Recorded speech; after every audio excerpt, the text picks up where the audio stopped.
Welcome to Man Does Tech, where I solve the problems you didn't even know you had. You'll start by making sure your device is ready and you're signed into the correct Apple ID. Once set, open Settings and tap your name at the top. This grants access to media and purchases controls. Make sure Face ID or Touch ID is configured if you want to replace a password with biometrics.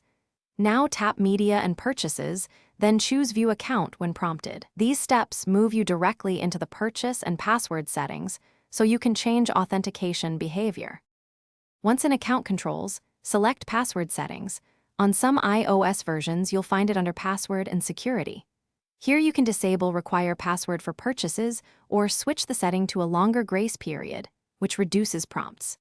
If you prefer no typed password, enable App Store use with Face ID or Touch ID in Settings. Right arrow Face ID and Passcode or Touch ID and Passcode, then toggle App Store. Make sure changes are saved. You may be asked to finish by testing a small or free download to confirm the password prompt is gone. If the change requires confirmation, you'll be asked to enter your Apple ID one last time.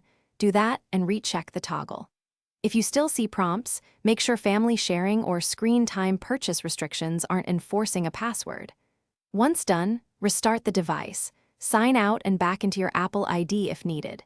If none of these work, contact Apple support for account-specific blocks. Thanks for watching. If you found this helpful, don't forget to like and subscribe.